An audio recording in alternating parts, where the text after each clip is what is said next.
Karen Gooden joins us now here in the studio. And tell us what's next for you. Well, as a matter of fact, I'm working on another manuscript that will document the history of my family. That will be my 5th publication. So the next book will be about my own history of my family that will go back at least 8 generations. And we can talk about our roots in Africa and in Europe and in indigenous America. 8 sounds generations. fabulous. Wow. Yes, you'll have to come back and talk to us when it's done. It's called They Came from Cross Salt Water. So we're working sounds on that interesting. now. Yeah. Love this Thank you. history. All right, thank you. Tell me more. Have you started? I'm Karen Williams-Gooden. I am a historian and an attorney. I'm standing here at the historic memorial of Thomas Jefferson in Washington, D.C. I've just completed work on a manuscript titled They Came Across Salt Waters, Faith of Our Mothers and Fathers. Good morning. My name is Karen Williams-Gooden. I'm an attorney and a historian. I'm standing here in Wilmington, North Carolina, at the site where Alex Manly's newspaper once stood.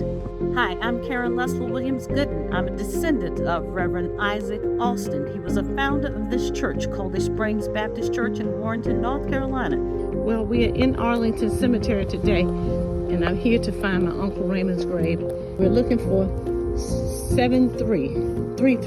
We are in section 33 at Arlington Cemetery. Alex Manly was the famous editor of the Wilmington Record, which was the only black newspaper at the time and the only one in the country. His newspaper was burned to the ground. Today I'm really standing on sacred ground, and I'm standing in the Lynching Memorial where Robon Ward's name was enshrined. He was lynched on July 30th, 1935. On the walls are excerpts from the Declaration of Independence. One line is particularly significant to those of us who are descendants of the Middle Passage. God gave us life, gave us liberty. Can the liberties of a nation be secure when we have removed the conviction that these liberties are the gift of God? Well, we had no liberty during the 250 years of enslavement. Today, we pay tribute to my forebears like Sally Hemings.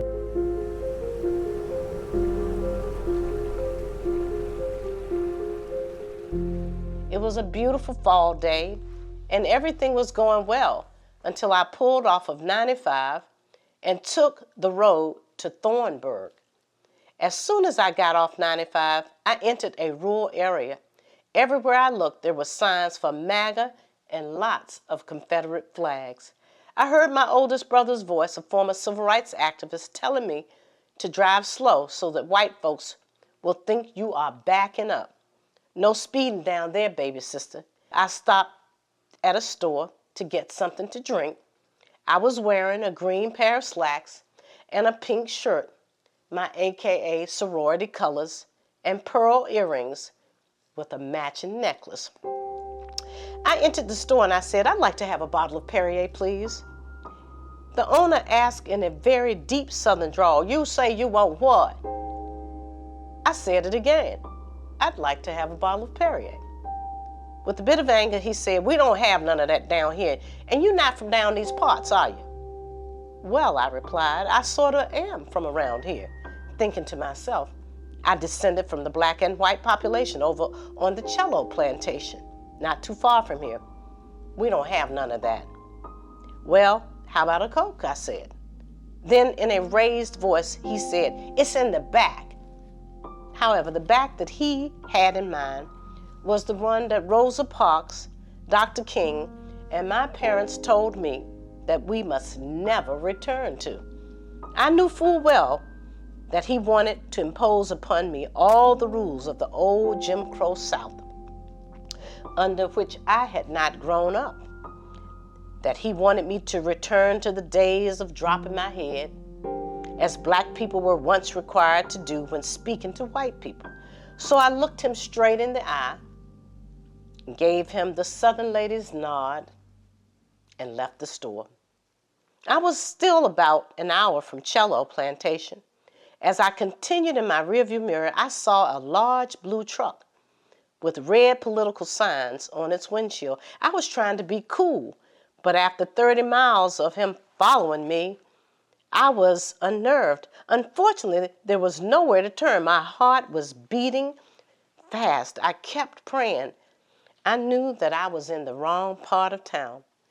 However, as the old African proverb goes, going forward is difficult, but turning around is truly impossible. So I pulled out my cell phone and my selfie stick to record and take photos of my visit.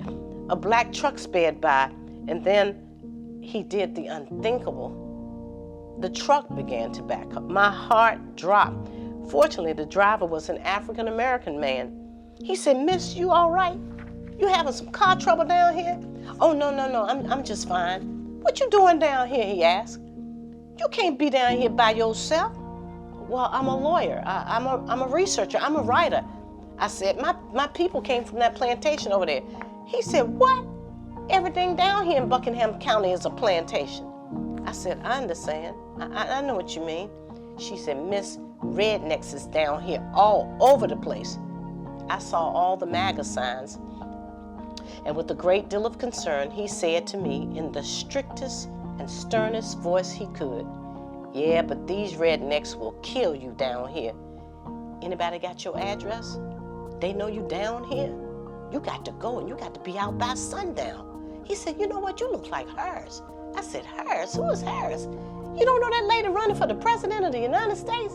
Oh, you got to go, and you got to be out of here by sundown." The thought is that here's Kamala Harris. You know, she's a lawyer. She's like me. She's AKA. She's in links. She's a graduate of Howard University. She's the vice president of the United States of America, but I'm running from the plantation just as my great-great-grandparents had run. And I could hear them saying, "Child, you gotta run, you gotta get out of here." Because you could feel that ominous evilness that I'm sure they encountered.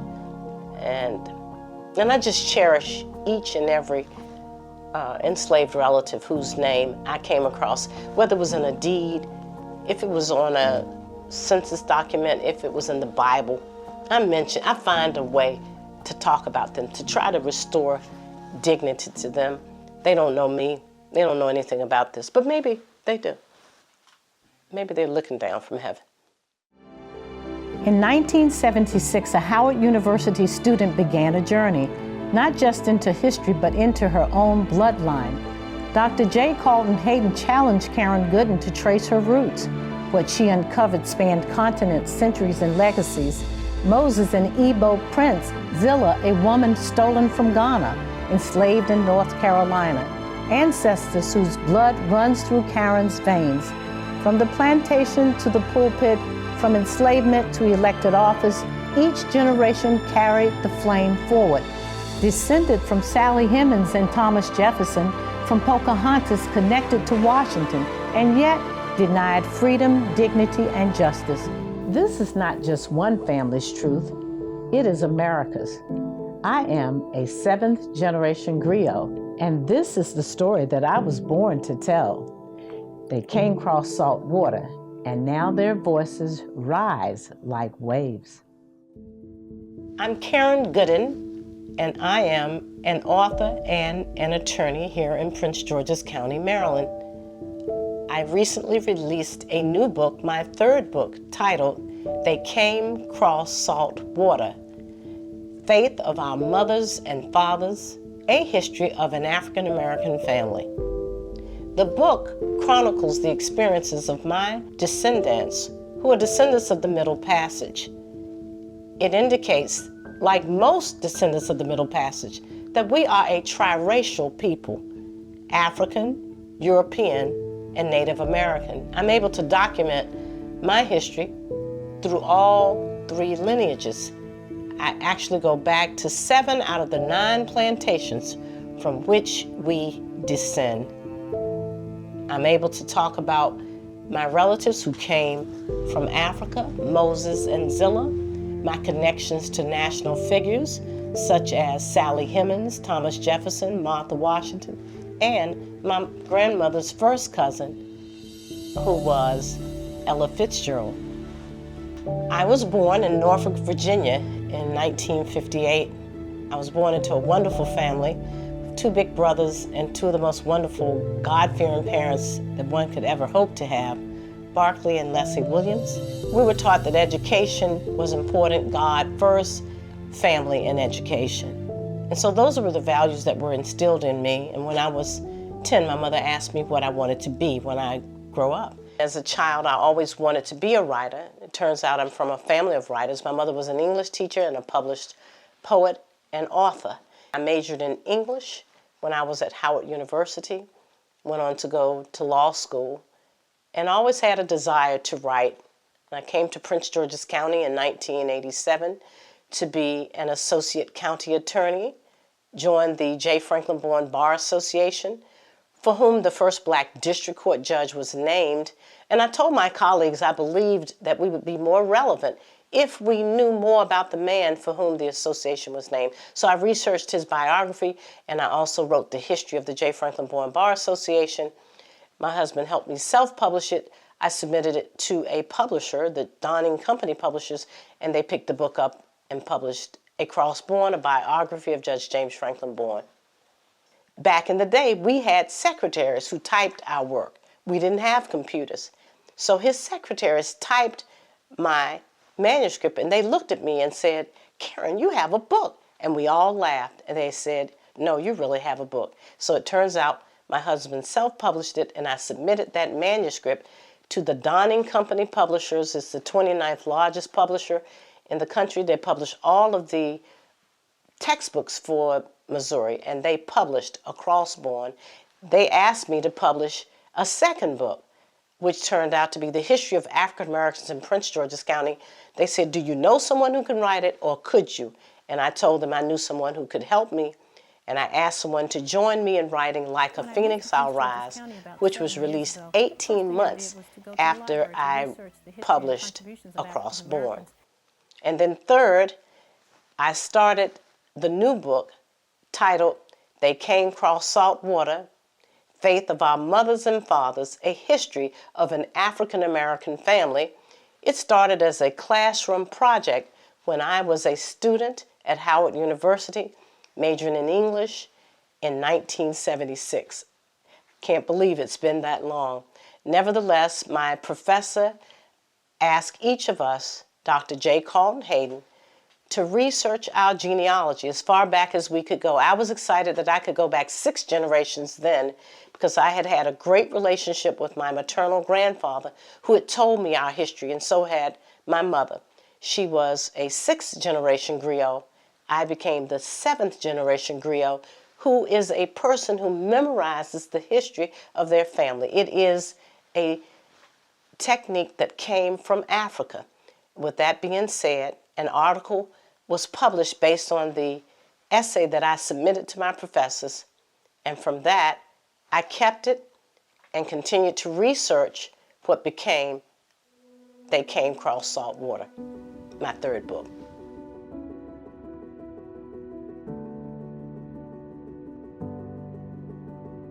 They Came Cross Salt Water is divided into 21 chapters. I think I had a lot to say. There were many events that impacted the life of my family. The first 3 chapters are devoted to the trek that Moses and Zillah, my 8th great grandparents, took coming across the salt water. They were stolen from their native land of Ghana and Nigeria. While we don't know what happened to them exactly on that slave ship, obviously there are no videos or recorded accounts of them. We do have many recorded accounts by people like Orlando Equiano, who wrote about his experiences when he had been taken from Africa. And so I use those kinds of works to write what's called faction. It's a fact that Moses and Zillah existed, but it's fiction to say I know exactly what happened, so I juxtapose from other sources what I believe their experience was, and it wasn't pleasant. And by the way, I'm able to trace our roots to 9 different plantations, and of the 9, I visited 7. My husband would take me to Jamestown, Williamsburg, to actually write so that I could get the feeling of what those 20 and odd Negroes may have felt when they landed on that White Lion ship. My name is Caesar Gooden. I am the husband of Karen Gooden. And one of the sites we visited was the lynching museum located in Montgomery, Alabama. And at this museum, they had memorials for every Black American that was lynched in the United States. And in that museum, Karen was able to find a family friend. His name was Govan Sweat Ward. And he was lynched around about 1935. And that was a very emotional time for Karen. And as a matter of fact, it was emotional for me to see all those individuals listed and had the memorials there. So, when you do your research, you're not quite what you're going to find and how it's going to affect you. This experience has been very moving and, again, very painful. And I was very determined, even if I just knew the person's name, that I was going to call that enslaved African's name. It sometimes troubled me, and sometimes I cried as I wrote about relatives who never knew a day of freedom. So there's one chapter called They Landed in Fear, things that happened at the end of slavery and during Reconstruction that I also discuss, talk about the whole era of Reconstruction. And then, of course, there's the establishment of the Freedmen's Bureau, which also established a host of HBCUs, which we know to be historically Black colleges and universities, like Howard University that I attended, which was established on March the 2nd, 1865. Hampton University, where my daughter and several other cousins and my mother attended.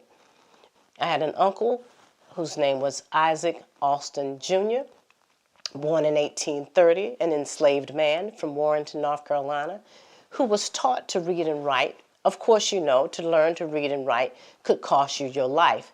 It is believed that the master's children taught him to read. He was born on Saxham Hall. In 1875, somehow Isaac Alston was able to attend Shaw University, another HBCU, where he graduated and became a teacher. He also served as a pastor of the Cooley Springs Baptist Church for 40 years, where he was also a founder of that church. He also helped to establish the Oxford Orphanage for Colored Children in Oxford, North Carolina, where I've also visited. He sat on the board of trustees for that organization. He became a North Carolina state senator. Studying and learning about his life made me sometimes feel totally unaccomplished. When I thought about what he had endured and what he had done, I felt a great sense of responsibility. And in great part, I felt responsible to tell his story and that of his children and his children's children. I also used circumstantial evidence to prove my case in each of my books. So that's how the law impacted my writing pieces that I wrote. Not to mention, since I self-published, trying to find a great editor, people just want to take your money, they don't want to do the work, people trying to discourage you. I had a woman who had edited work for me before. We worked really well, but I wrote about basically the history of white females in the legislature. And she just thought my work was just superb, it was superior, it was great. So I tried to brace her for what this manuscript was about. So I sent it to her. She said, no, I'll take a look at it. Oh my God. First she doesn't respond for like 3 weeks. Then she finally responds and says, I'm really busy. And then one night, I get an email, like 3 o'clock in the morning. I think that Robert E. Lee is more complicated than that. No, he's no more complicated than Trump. It's not complicated. He's a racist. And yes, unfortunately, he is married to Mary Anna Custis Lee, who is the great-granddaughter of Martha Washington. So you now know we're related. And Robert E. Lee, unfortunately, married his cousin. So that kind of makes us related. Who would want to be related to Robert E. Lee? Who would want to be related to any of them? We are related. So she tells me, I'm not sure who helped you write this, but it is poorly organized, and you need to just start from the beginning. Now, I do what your children might. I did cry when she said that. I admit that. But I got my footing. And I heard my mother. Don't you dare believe that. And I had the former dean of the political science department at Morgan State, Dr. C. Vernon Gray, who I love. He's a family friend to Caesar and me. He had read the initial manuscript and just thought it was pretty good. So I said, well, wait a minute. I don't need her to validate me. And so fortunately, I found this wonderful, wonderful editor. And he told me it was just great and he would not reorganize it at all. So there were many things that happened along the way to discourage me. And it really took a lot because I worked full-time. I would write between, this is just how my writer's clock works, between 1 o'clock in the morning and 6 o'clock in the morning. So I might lay down for half an hour and then get up and, then I wouldn't work for 2 more nights because I'm exhausted, right? But then I might write for 3 nights, so that's how I did it. And lastly, I would say, A Crossborn in Phoenix, it took me 1 week to write the first 6 chapters of Crossborn by hand in my parents' den all those years ago. And I finished the rest of it when I was on maternity leave with my daughter, who's now 33. And then it took me, it was a joint project. I wrote 6 chapters, my co-author wrote 4. It took us about probably 2 months to write Phoenix. It took me 6 years to write Saltwater.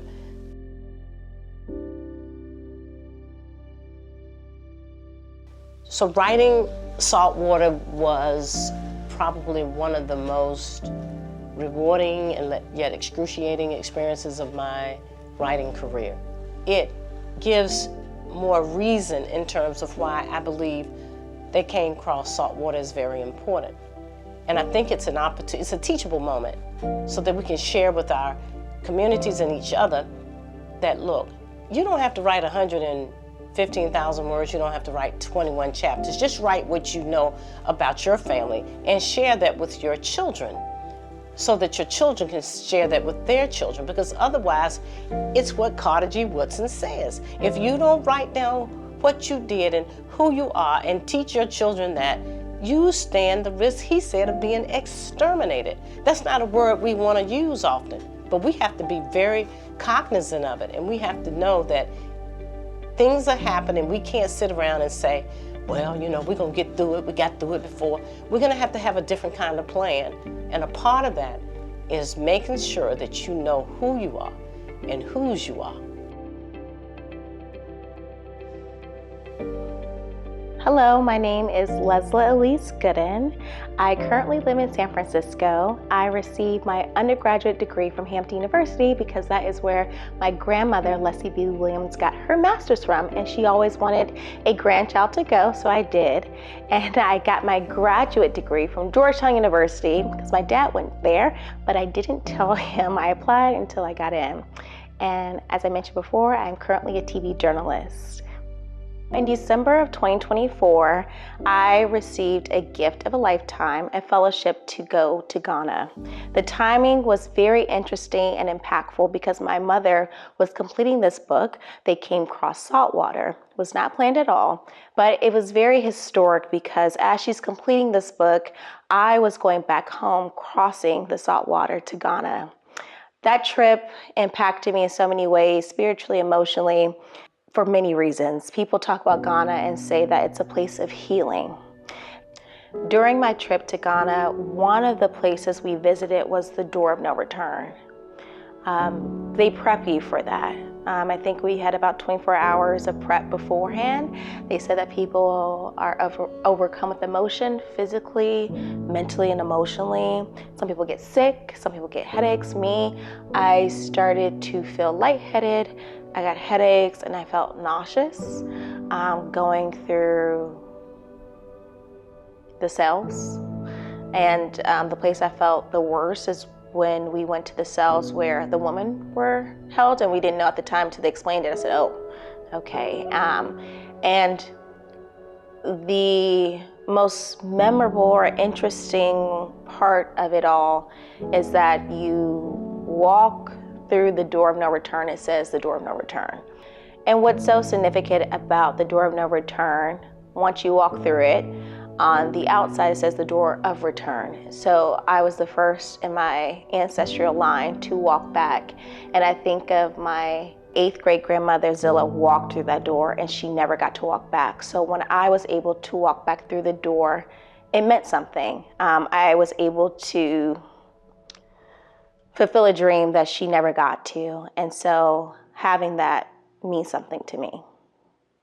All of it will be something I remember forever because, as my mother has mentioned, I will be the 8th griot in the family.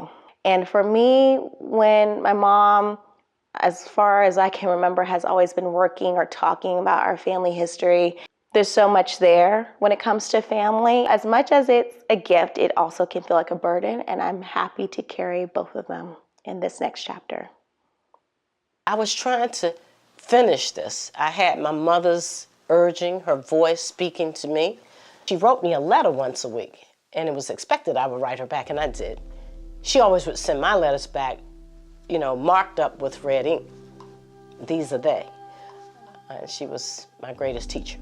She writes me this letter, says, "Dearest Karen, Mama hopes that you are feeling better. Don't let your work get you down. Sometimes it appears that everything goes just the opposite that you want them to. Just keep plugging. Everything will work out fine. Mama decided that it would be best for you to try to do your own paper. Since you had already begun it, I think it is best to let you try to cope with challenging situations to prepare you for life later. There may come a time when no one can come to your rescue and you will have to go it alone. With the help of God, I'm sending you this article. It may help some. Everyone here is fine. Take care of yourself. We will write you again soon. Love, Mama."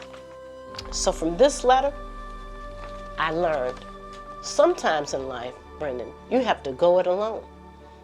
But you have to do the hard work yourself. And as it turns out, I wrote that paper. And that paper got published, and that paper became the foundation of this book. And I guess in a sense, no matter what happens with it, it has given me a sense of pride and joy because I finished the work that my mother told me I was responsible for doing. She came to me in a dream about 3 years ago. She said, "You are taking too long to finish this book. Stop dragging your feet. We did not tell you those stories for you to hold on to them." Because there's an expression, I think it's an African proverb, and it says this: when a historian dies, a library burns to the ground. Because whatever you know, you take that with you when you go. And so I'm glad that my mother didn't help me write that paper. Turns out I did just fine. It got published, and it led to the publication of my 3rd book that came across salt water. So the message that I'd like for this book to convey to others is this: that irrespective of how low things may get, it can't be worse than what our forebears encountered during the Middle Passage, when they were raped and beaten and abused, stayed in slavery for 250 years with no rights, and still out of the ashes they rose. And so we are a people of resilience. We are a people of faith. And God is able, and He will never leave you, and He certainly won't forsake you. And the last thing is, the only thing to fear is fear itself. This book is her ancestry, but it's a book for all of us. Yes. In fact, reviewers are already heralding it as the new Ruth. Yes. And after reading it, you will understand why.